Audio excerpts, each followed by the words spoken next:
Babble with Ben. This podcast is recorded on the lands of the Wurundjeri peoples of the Kulin Nation. I wish to acknowledge them as traditional owners.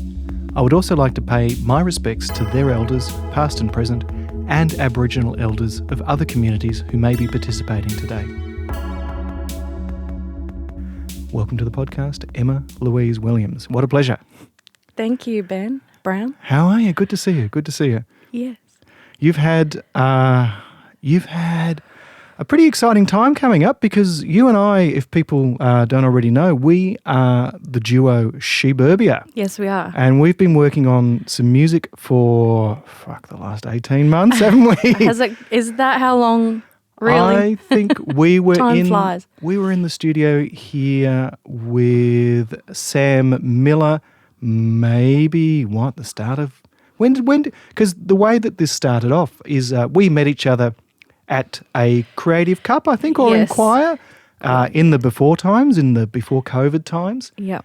And we worked together on a project called Mannequin. Yes, good old Mannequin. That was fun. A lot It of was fun. It was. Yeah. It was amazing. That week was amazing. It was an amazing week, wasn't it? We got such a lot done, and I think that the creative cups at Box Hill are such a good thing because you do see the whole recording process laid out in front of you. I was pumped up after the end of that week, yeah.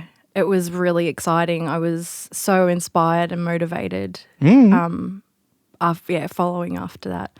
I mean, it was great every single day. It was hard. It was tiring. It was jam-packed. It was like 6 a.m. till 11 p.m. kind of every night for 7 days. So it was challenging in that sense, but it was so much fun, and it was a real joy. It was full celebration. Although I did think I definitely had in the recording process a diva moment where like I threw my hands in the air. Too hard. I'm not doing this anymore. I wanted to storm out. I think every musician has one of those moments. I certainly have. I've been in the room, much to my regret, where I get tired of hearing someone do the same take again and again and again. I just crack it and go, it's not a bloody saxophone solo or something like that. You know what I mean?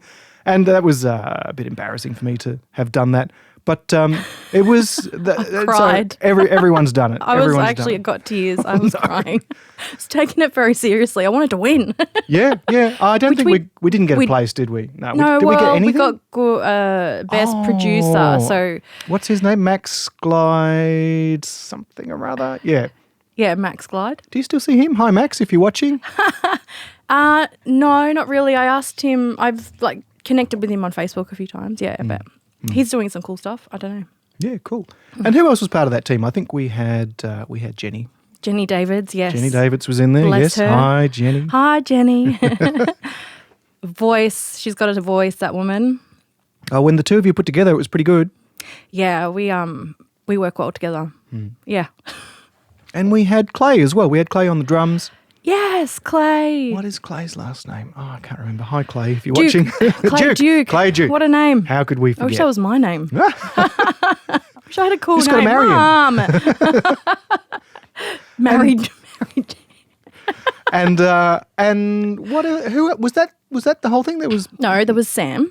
Oh no, I mentioned Sam. Oh yeah, Sam Miller, of course. Yeah, Sam Miller, yourself, Max, Jenny, and Clay. Yeah, that was it. Did we have someone in on bass? I think might have been Sam sat in on bass. Yeah. Blow-in. And so I think that collaboration there was definitely the seed for getting Sheburbia, which is your name, of course, too. Like, where did the name Sheburbia come from? Okay, so I have, I've got pages and pages of notes and journals and content that I've just collected over the years of ideas that have just popped into my head, or not just popped, or they've just flowed out or whatever. And Sheburbia was one. Naming an album, naming a band, naming myself has been like an obsession. It's really, and I still don't even know how to do that. It's like weird, but anyway. Sheburbia was one of those ideas. So I'm a girl from the suburbs, and it's kind of got multi-facets to it. So I didn't necessarily always celebrate the fact that I was from the suburbs. I found that I thought that my life was a little bit kind of uninteresting or narrow because of the fact that I was in a sheltered suburb growing up in the east of Melbourne. So I guess as I grew and I moved around a bit, I realised like that my life in the burbs is part of who I am. So there's that element to it. There's, you know, like I'm a woman, so I sing my lyrics kind of like from a woman's perspective 100% of the time. So there's the Sheburbia, you know, so it's just, and my writing is really just a what's the word I'm looking for?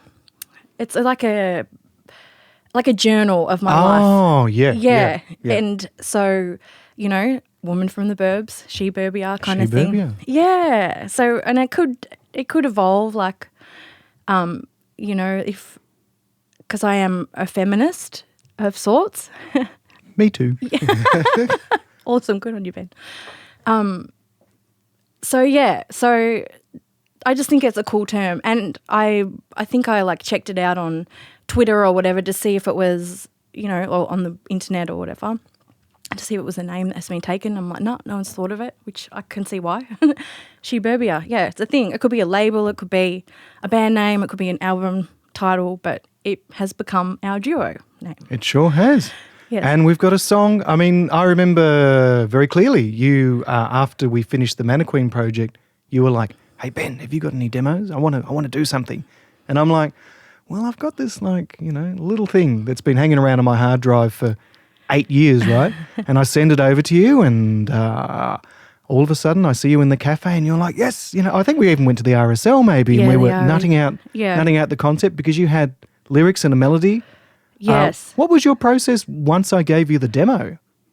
Okay, I just found a melody. I just sung some lyrics over top of it. I think, pardon me, the process wasn't really a process as such. I think I played it in the car a couple of times or a few times, and I was like, okay, these lyrics fit. I've got like a whole catalogue of kind of lyrics, and yeah, I just kind of put these specific lyrics to your track, and it will fit, and it worked. And I came to show you, and you were like, yeah, cool. I was very, very excited when we were going through this because it had been an instrumental for so long. And all of a sudden, it goes from being an idea, like a concept, to being a thing, you know what I mean? It's almost like watching a child being born. And it was just amazing. I was so excited, and we sort of workshopped the lyrics and we workshopped the melody and some of the rhythms. And then all of a sudden, the chorus comes along. The dance floor will show you. Yes. The way to yourself. We had a couple of different variations of that, didn't we? I remember we were going to do Your Third Eye will show you, but we thought, that was like a little bit too wishy-washy. That idea sort of, that psychedelic idea definitely came through in one of the remixes. But I think, especially because we were all sort of, check the remix out. Oh, well, it's look, we've got to talk about The Way to Yourself. Well, there are 3 different versions of this song that we're going to release. Yes, it's a package. It is a package, yeah. We're going to do them one a week so that people, you know, get to experience each one, you know, in sort of at their own time. And there are 3 different versions. One is, of course, you front and centre with a disco sort of feel. That is the radio edit of The Way to Yourself. Sure. The next one is a bit of the dark horse because you and I both like raves. We both like, I think this one was really born from when we went to that Grouch gig together in Brunswick. Yes. And we were like, yeah, this is cool. mad. Yeah, it was really cool, wasn't it? That gig was awesome. Absolutely. And so I sort of took that inspiration and applied some love of really psychedelic electronic music like Spongle and Hallucinogen, and even, you know, old school stuff like Future. And we sort of came up with the acid Way to Yourself, which is the acid remix, and it's really cool. Remix. And it's got a vibe where so when I was writing these lyrics, I was kind of in a spacey mindset, and because like my lyrics are very personal, to me, and they're a lot of the time like just a flow of consciousness, like a stream of consciousness. And and so like the good songs that I've written, I believe, come out of like this stream of consciousness, and they come in as a package. And these lyrics came in as a package, and so it wasn't necessarily like a disco celebrating moment that I was writing these lyrics or melody. So like the Acid remix kind of has this out there like vibe that I feel fits in with the message of the song, but you kind of have to listen to both of them in order to catch the lyrics, because the lyrics aren't in the second one. It's a different perspective, It's a different perspective because we definitely... it's like a musical, a non-verbal translation of the first Well, we track. we keep some of the vocals there because I think your vocals just put it in another place, right? Like just elevate it. But we cut I'd out... love to do it live. We will definitely do it live. Yeah. It would be fun to do live. When I was doing the mixing with my friend Rob Healy, one thing that I wanted to put forward as a concept was the idea of this track being something that you would hear at about 2 a.m. on a Monday morning at an outdoor, bush doof. Yeah, right. And, like you're already exhausted. Is there still such a thing? I'm hearing out there that bush doofs are back in a big way. They're coming back. Oh yeah, because everyone's had 2 years of being super, super hungry for it. Yes. I mean, I haven't been to one. I think I went to one called Chihuahua Town maybe 3 or 4 years ago. And I sort of I think my last one would have been Earth Core, and I'm talking all Rainbow Serpent. I'm talking maybe. This is going to show my age. Like 15 years ago or something? Yeah. No. Maybe. I think the last one I went to was 2014. So what's that? That's 8 years ago. Yeah. And it gets to the point where I just can't put up with subwoofers at on Monday mornings when I haven't slept properly for 3 days. But I'm keen to go back to one. I think I would choose a campsite far away from the subwoofers just so I can get that little bit of relaxation and sort of time to process what's been going on. But I would love to go and hear some bangers in the bush, at a bush doof, in a sober state of mind, like as a grown-up. Yeah, it would be a very different experience. A little bit less fatiguing, hey? Yeah, that's right. But I mean, I'm such a lover of music, and like, give me some subwoofers on Monday morning. I don't care. Woo! If anyone in the audience has got some good recommendations for bush doofs, comment. We'll know. send us a DM. And so when it comes back to our release, we've got the bush doof sort of like having a moment sort of feeling, and then the last one I wasn't quite sure you'd like or not because I took the original because when I gave you the original instrumental to make it work properly for you, we had to change the key. And we rearranged it so that there was proper verse, chorus, bridge, that sort of stuff, right? But then we sort of took your lyrics and applied them back to the original instrumental in its original key, and I sang it. So yes, you did. We've all got a little bit of something. So and I remember you on the hill out the front of the campus, right? Because I was so nervous showing you that song because I wasn't sure how you'd feel about me singing your lyrics, but you were so happy to hear your lyrics sang back at you. I would love to be a songwriter for other artists. I think it was such it was so cool. I loved hearing you and your take on My Words, My Melody. Like I really, really loved it. Like I would, that would be a dream. Like that is the dream, to be honest. That is the dream. Well, to be a songwriter for others. Yes. Oh, absolutely. I love to sing and I love to perform. Like I am a natural on stage. Yeah. You are. Don't worry. I do can capture an audience. But I'd like to go to that next level and be in a studio and writing, and that would be amazing. Yeah. And I've got so much content. I've got like just years and years and years of stuff saved up that I want to finalise and move on and start writing some fresh material from maybe different perspective. Yeah. I think that's a great idea because I'm much the same. I've got a whole ton of stuff that needs to just be put out there that's either been on SoundCloud or on my hard drive for years and years and years, and that's sort of cleaning house to get that all out. And so you're going through the same thing, hey? Yeah, stuff that I'm not willing to let go of. Like I'm not going to just put it in the archives because I know that there's some stuff there that I want it to be heard in some way, shape or form. And then, move on to – and, I feel like it's like the stages of my life that I kind of need to just put to rest. Yeah, absolutely. Yeah. Yeah, because I hit the big 4-0 last year and I'm like, okay, well, that's definitely a milestone, like, you know. Definitely a milestone. Well, I was considering going in reverse. Yeah. So instead of turning 40, tell me I look a bit younger. I don't know often, like, you know, people don't pick my age. So I'm like, oh, cool, maybe I can go backwards and start, like, taking the clock backwards. But I didn't. I turned 40, like, a month ago in May, which was pretty crazy. I wasn't expecting it to be the way it was either, but yeah.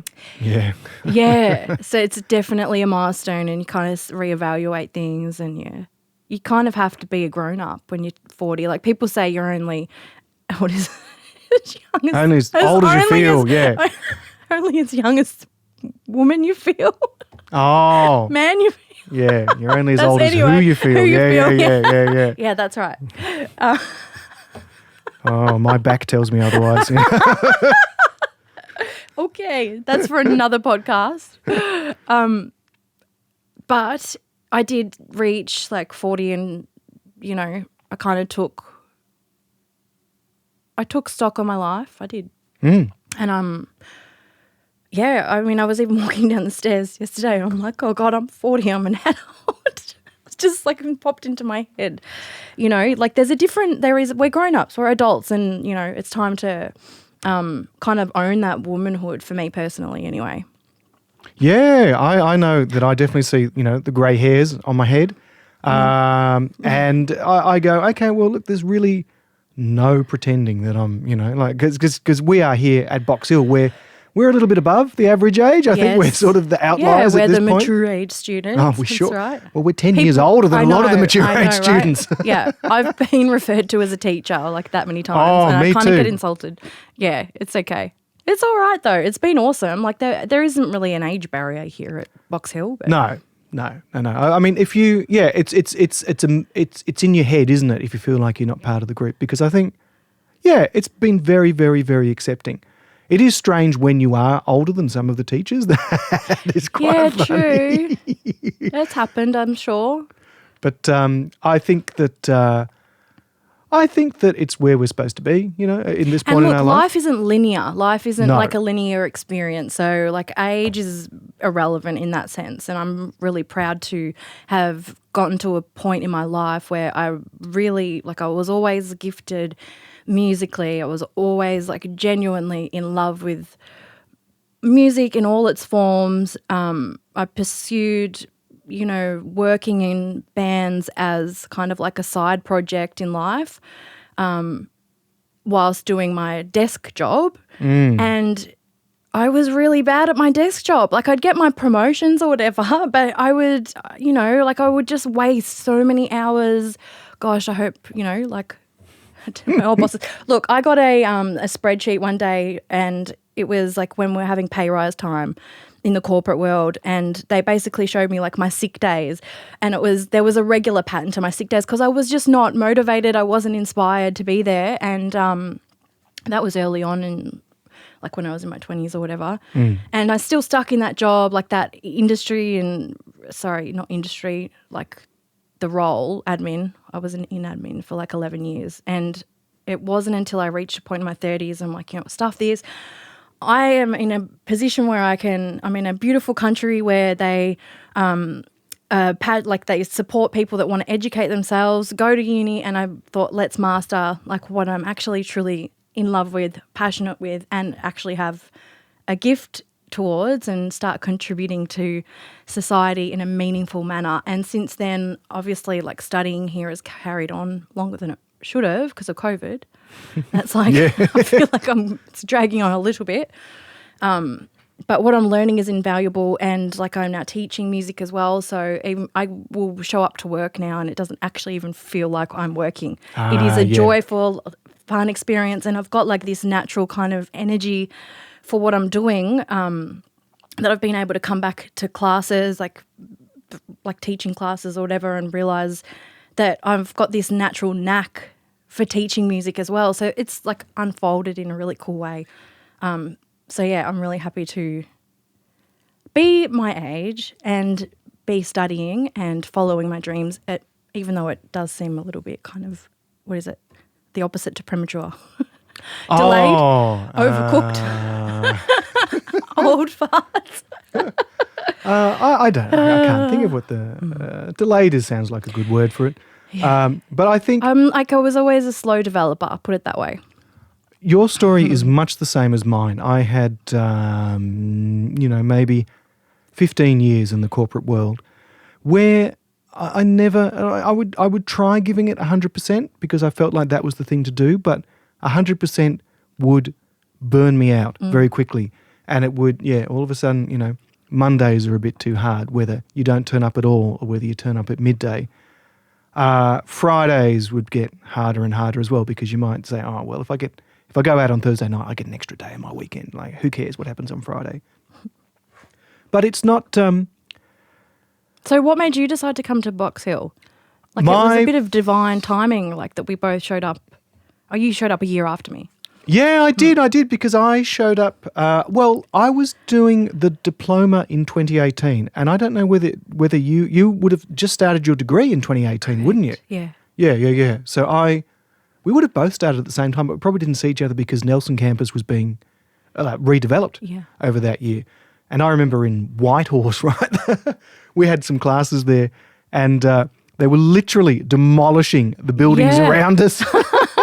And we're like, man, that's a funky sort of time signature to that jackhammer. Yeah. Boom, boom, boom, boom, boom. Yep. Yeah. And so, we did. I mean, there were a couple of things leading up to me studying at Box Hill. The first was that some very, very good friends of mine all went here maybe in the early 2000s and recommended it highly. In particular, Angus and James Rickard really, really sort of influenced my decision to come here. And I also had, in 2018, in 2017 when I made the decision to come here, right, I had just finished running a repair shop in Toorak, right? And I had given it 100% for, 2 years, right? And I was thoroughly, thoroughly, thoroughly burnt out. That was really my last ditch at a white-collar life. You know what I mean? It was kind of like, okay, if I can't, be the company director and make myself happy, then who on earth is, when there's no one else to blame, when you are the boss. There's a funny saying, like, if you are self-employed, make sure your boss isn't a prick, right? And when I was self-employed between 2015 and 2017, my boss was a real prick. He wasn't looking after himself. And so I was coming out, thoroughly disenfranchised with the white-collar life. And I thought, well, I've been thinking about a music school for a very, very long time. How about now is the time? And so I got piano lessons with my friend Matt Steele. Hello, Matt Steele, if you're watching. It's just all about the shout-outs today. And I got ready to audition for Box Hill. And so I did audition for the degree, wasn't quite ready for it yet. So they put me in the diploma. And gosh, they haven't got rid of me after. So how long ago was 2018? 5 years now? Yeah. Oh, 6. This is the 6th year. This is the 6th year. 2018, 19, 20, 21, 22. No, this is the 5th year. This is the 5th year? Oh, I've been telling everyone I've been studying for 6 years. COVID does blur everything, doesn't it? Because like for me, 2020 and 2021, they're sort of the same year. Yeah, I know. It doesn't count. It's like a total write-off. Yeah. It's like, What even happened? I drank and got stoned a lot and played a lot of video games, Yeah, I won't get into details, but I certainly spiraled. It was a spiral. Yeah. I'm only just out of that spiral, so... Yeah. I think all of Melbourne has similar stories to that. I had just had a weekend away with Angus and James and a couple of other good friends as well. And even though the trauma of COVID is sort of not as acute, we're all sort of paying the price for it still. Yeah, there's a social kind of like anxiety that I'm experiencing. It's like a social fatigue. I know you're different because you go out a lot. Like you're out there going to gigs, and I feel like you've got more energy than I do. But I mean, I've found it really hard to kind of like I used to be like a social butterfly. I lived for like interaction with people of any kind, but now I'm so content in my own. It's like I've been in this bubble, and it's like it fatigues me to kind of be out there and socializing and stuff again. I'm sure it'll all come back, but it's different. It feels different for me now. I do go out a bit because usually it's to a friend's gig, and so like if a friend's going out, and especially because I'm very lucky that I can sort of walk to Brunswick Street from about from my place in about an hour, right? Yeah. And I find that not only is it good to warm up on the way there, it's a good chance to sober up on the way back too. Okay. And so I and I like to share footage from the gigs, just as part of publicising, the bands that I enjoy as well. Yeah. But I don't go out anywhere near as much as I used to, and I do find it fatiguing. What used to be kick-ons till 2 or 3 is now in bed, hot water bottle, pajamas by 12:30 at the latest. That's good anyway. That could be indicative of your age as well, though. Who knows? Yeah, well, that's the thing. We all got older over COVID, Yeah. and I certainly got to a point where alcohol wasn't my friend over COVID, and so I've been drinking much, much less when I'm out and about. Like, what used to be pints each time and now schooners each time or pots each time, you know what I mean? And I'm clean and sober. Yeah, Yeah, absolutely. Like, I don't know, 40, 50 days or something like that, which is Yeah, a major well done. milestone. Thank you. Yeah. I had to get my shit together. It's a big achievement. Yeah, I it's- had to you get should my be shit proud. together because, booze or whatever was starting to like monopolize my life. So, Yeah. And I don't want to live like that. So, yeah, that's what I've been kind of also working on as well. So you've had a lot on your plate. I mean, really, it's been even the last 6 months have been pretty wild. You've come a long way. It's been really, really good. Yeah, I mean, I'm looking forward to finishing this degree. I'm a single mum, so I look after my two beautiful children. So You might as well say hello to them. They might be watching. don't think that they'll be out. They wouldn't get this far into it. Oh, good, There's no good. way. Bailey, Lily, we should have put it at the start. Hey, Bailey. Hey, Lily. Hey, Bailey. Love Hey, Lily. you. They'd be mortified by now. They're just like, I'm their mum. Yeah. It's different persona. Oh, well, I'm now not human, apparently. I'm just like, now you're their mum on TikTok.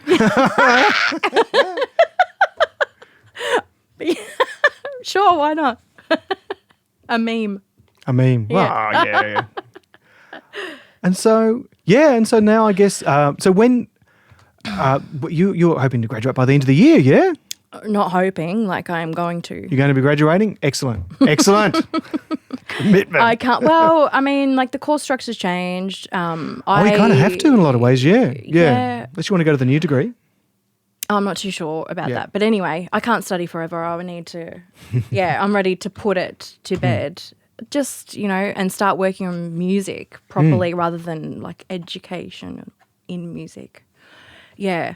Like I want to start working on projects and recording, writing, hopefully making that a lifestyle more than,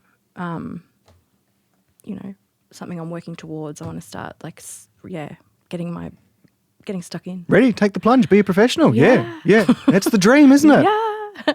Follow your dreams. And I mean, Box Hill is such a good community to support that too, because I've learned so much from my guests on this podcast about different things. Like I learned about distribution and collaboration and mixing and mastering and guitar pedals and all sorts of stuff, right? Yeah. And Box Hill is just that really valuable community. And I think it's the right place because, you do have staff here that are part of, household names, bands, that are playing in front of tens of thousands of people every week. How cool would that And be? so, it'd be the dream, wouldn't it? It'll be the dream. I mean, And so, yeah, I think we're both working towards that with Sheburbia and the way to ourself. Yes. Way to yourself. What does Sheburbia mean to you? The way to yourself. What does Sheburbia mean to you? Sheburbia, I think I agree with you, and that it's definitely like a feminist take on suburban life. Definitely. Okay. Yeah. And I mean, like, that's a big thing at the moment. Like, feminism isn't just equality for women. It's like, you know, like in the household, it's you know, there's so many things that surround it, like family, healthy families, sexuality, like not being boxed in, like, you know, like the expectations of society and all that sort of stuff. Like, there's many topics that we can touch on when we're writing, that's for sure. And it's also about having fun as well, isn't it? Yeah. Oh, absolutely. Yeah. And I mean, I think that there was a really interesting article I read about the last Australian federal election. And there was a big emphasis on the female vote, you know, and just how important it is and how it really had a big effect on the election too. And I think, it is really good how, unlike, you know, maybe in the past where it was sort of discounted or swept under the couch, you know, women are now getting noticed and out there. And so I think Sheburbia is a really good name for the times. Yeah. Very much so. Yeah. So let's honour that, hey? Absolutely. Yeah. We'll wrap it up here. Yes, But cool. what we'll do is, okay, so by the time this podcast is out, people, The Way to Yourself by Sheburbia will be out. It'll be on all the streaming services. Sheburbia is Sheburbia. That's it. Yeah, and it's on Sheburbia. Instagram. And I think I've got to make a Facebook by the time this podcast is out. We're getting there. But yeah. Yeah, check us out on Facebook, Spotify, Emma Louise Williams. Instagram. Thank you, Ben. Thank you so much for coming on. And we'll see you later. Thanks, darling. Bye.